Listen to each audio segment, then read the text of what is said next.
Nombreux à nous suivre et vous faites bien, c'est l'heure de vous informer.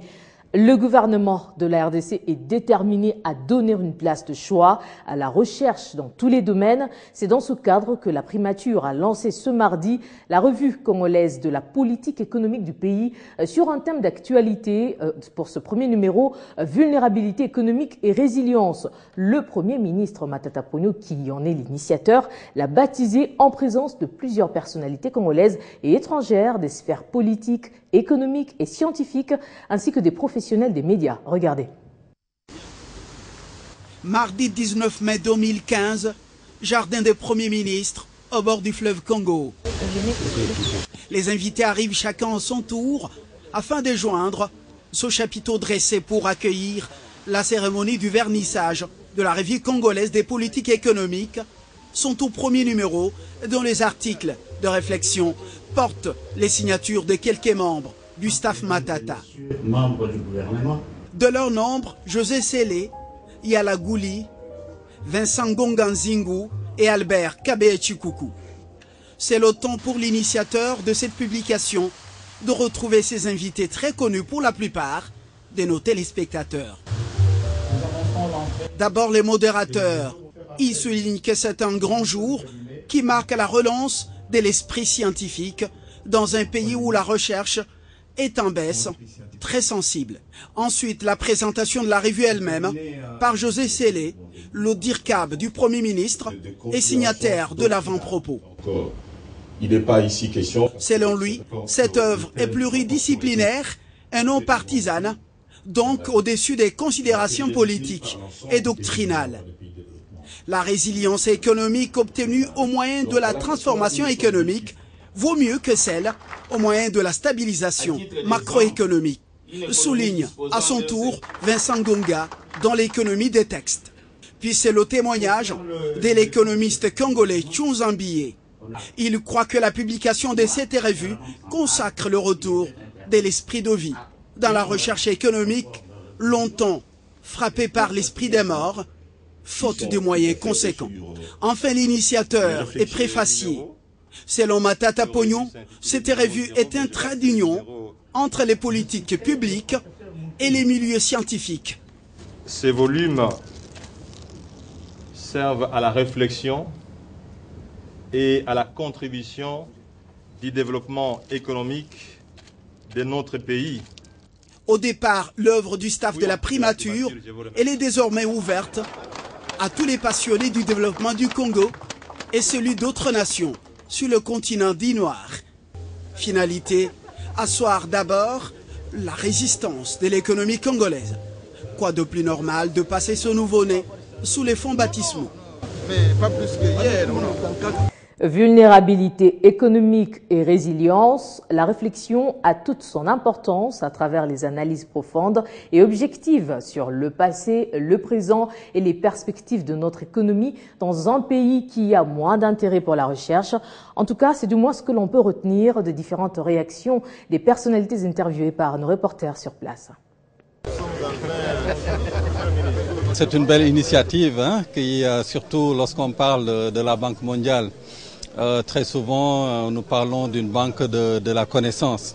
Donc le fait de voir cette initiative de la primature, de publier cette première revue congolaise de politique économique, c'est quelque chose qui nous réjouit, parce que ça permettra justement de réfléchir un peu sur les perspectives de développement, mais également les voies de développement.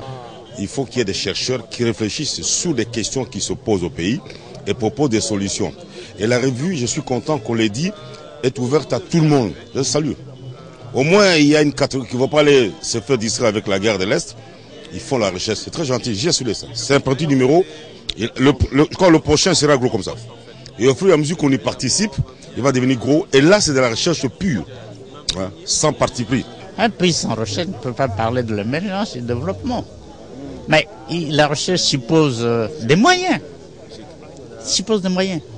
Le centre de recherche à la faculté de sciences économiques, pour parler de ce centre que je connais, dont j'ai été directeur pendant un temps, ne reçoit pas un sou de recherche, s'il vous plaît. Ceci interpelle les scientifiques que nous sommes pour que les problèmes politiques ne puissent pas accaparer tout notre temps, que nous puissions disposer d'un temps pour réfléchir et faire des propositions concrètes.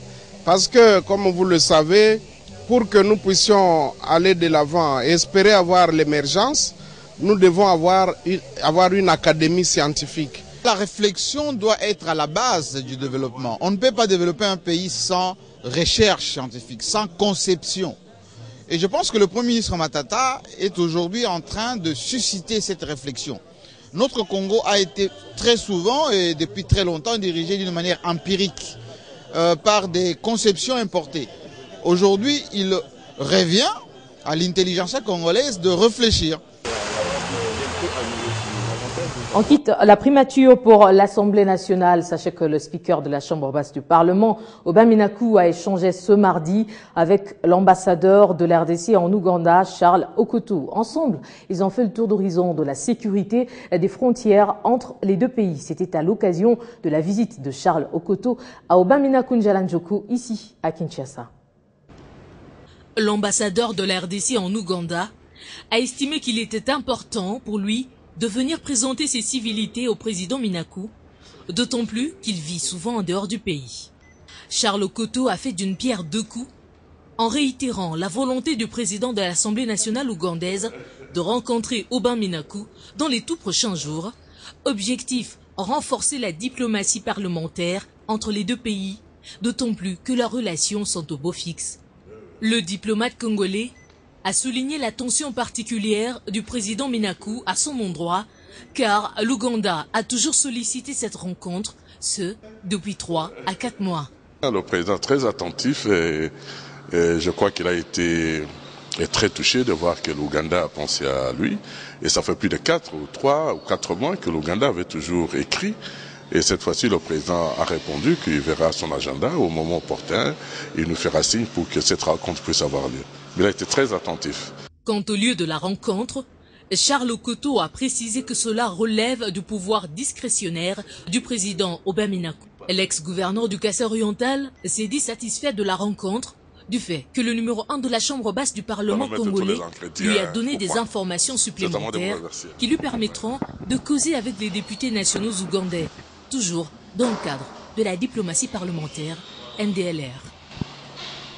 Parlons sécurité. La Tanzanie pourrait extrader le chef rebelle des ADF, Djamil Mukulu, vers l'Ouganda. C'est ce qu'a fait savoir le ministre tanzanien des Affaires étrangères. Mais entre-temps, le gouvernement de la RDC estime que l'homme devrait aussi répondre devant la justice pour les crimes commis au nord et sud Kivu. Le porte-parole du gouvernement congolais, Lambert Mende, a par ailleurs précisé que tout va dépendre du pays qui détient ce chef rebelle. Claude Biringanine.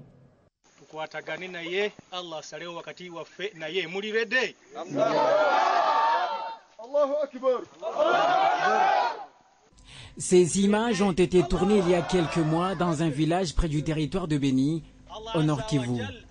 Djamil Mukulu, ici en image, planifiait visiblement ses prochaines attaques au nord Kivu. L'armée congolaise s'était lancée ensuite à l'assaut de ce mouvement. Mukulu, lui, s'est enfui en Tanzanie. C'est au mois d'avril dernier qu'il a été arrêté par les forces de sécurité tanzaniennes. C'est dimanche 17 mai que la Tanzanie avait exprimé son intention d'extrader le commandant des forces démocratiques alliées, Djamil Mukulu, à l'Ouganda, via Interpol. Dar es Salaam se trouve désormais devant deux options, car l'homme est aussi réclamé par la justice congolaise. L'Ouganda le réclame parce qu'il est citoyen ougandais. Nous le réclamons parce qu'il a commis les pires crimes chez nous, plus que même dans son pays d'origine. Et donc, nous avons introduit nos demandes, tous les deux pays, auprès de la Tanzanie qui le détient. Et donc, nous attendons que la Tanzanie puisse prendre position. Nous n'avons pas à nous prononcer sur la réclamation ougandaise. Ça ne se fait pas dans les relations entre États. Les ADF, fondés en 1995, sont accusés d'avoir perpétré beaucoup d'atrocités contre des civils dans l'est de la RDC et mènent des attaques contre les militaires de la RDC, de l'Ouganda et de la Tanzanie. On fait un saut au Nord Kivu où la CENI organise à Goma un atelier sur la sécurisation des élections. Les participants, dont les policiers, les militaires, la société civile et les partis politiques, viennent de différents coins de cette province pour réfléchir sur comment ils doivent apporter leur soutien pour que ce processus se passe en sécurité.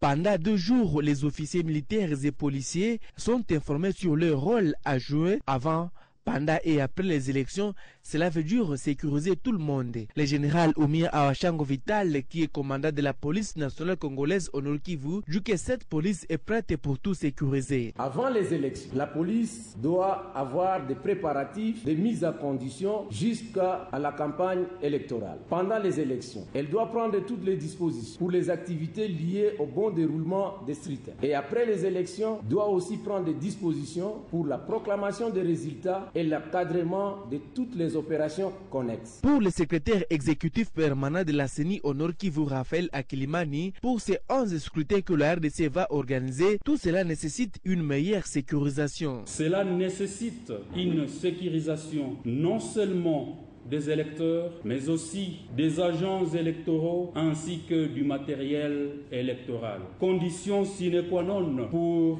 la passation des élections apaisées et dans des conditions plus acceptables. Le ministre provincial du Nord Kivu de l'Intérieur, Valérien Baluturande, dit que la sécurisation des élections est le socle de toute démocratie et tout le monde est appelé à apporter sa contribution. Je pense que l'importance de tel atelier n'est plus à démontrer. Vous savez, la sécurisation des élections, c'est ça même le socle des élections. Quand on parle des élections apaisées, ça commence par la sécurisation. Donc cet atelier est un atelier très important pour qu'on puisse peaufiner les stratégies qui permettront à nos services spécialisés, à la société civile et même à vous-même de sécuriser les élections. Les participants à cet atelier viennent des territoires du Nord Kivu, de la société civile ainsi que des forces armées de la République démocratique du Congo. Goma Pachego Kavundama pour Radio 50.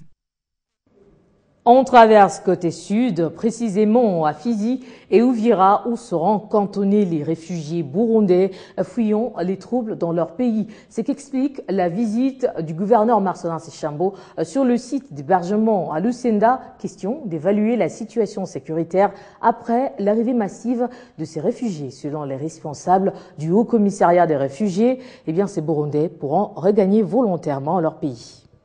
C'est ici que pourraient être installés les réfugiés burundais fuyant les troubles dans leur pays. Le gouverneur du Sud Kivu, Marcelin Sichambo, et les responsables du Haut Commissariat des Nations Unies pour les réfugiés se sont rendus à Lucenda, 68 km au sud d'Uvira, pour visiter ce site de 200 hectares situé dans le territoire de Fizi. Et à ce jour, nous sommes autour de 10 000 personnes. Donc, dès que nous avons le feu vert, nous allons viabiliser ce site afin de transférer les réfugiés qui sont beaucoup plus sur le territoire d'Uvira et ceux qui sont sur le territoire de Fizi ici. Et voilà, et jusqu'à ce que la paix revienne chez eux qui décident de partir volontairement avec toujours l'appui des autorités ici présentes. Situé au bord du lac Tanganyika, ce site offre de meilleures conditions pour abriter le camp des réfugiés. Mais rien ne sera fait sans l'accord des autorités congolaises, a dit le représentant du HCR. En attendant, les travaux d'adduction d'eau ont démarré timidement et selon le HCR, les réfugiés qui abriteront ces sites recevront une assistance ponctuelle. Les efforts seront orientés vers l'appui aux structures sanitaires locales et la réhabilitation des sources d'eau potable de manière à créer une symbiose entre ces réfugiés et la population locale. Sur le chemin de retour, le gouverneur s'est arrêté à l'école primaire de Lucenda. Ici, les élèves ont demandé au gouverneur de descendre de sa jeep pour qu'il les voie et le salue, exercice auquel il s'est livré de bon gré. De l'éducation dans ce journal, sachez qu'il se tiendra d'ici le mois d'août prochain à Kinshasa, un forum sur la qualité de l'éducation en République démocratique du Congo, annonce faite par le représentant de l'UNESCO en RDC, Félix Yé. Il sera question de réfléchir sur la qualité de l'éducation en République démocratique du Congo. Les résultats de ce forum permettront à une délégation de l'enseignement primaire et secondaire, initiation à la nouvelle citoyenneté, de défendre la formation dispensée en RDC au Forum mondial de l'éducation prévue à Unchetuim, en Corée du Sud. Cette dernière rencontre mondiale de l'éducation fera le point de ce secteur 15 ans après les engagements de Dakar au Sénégal.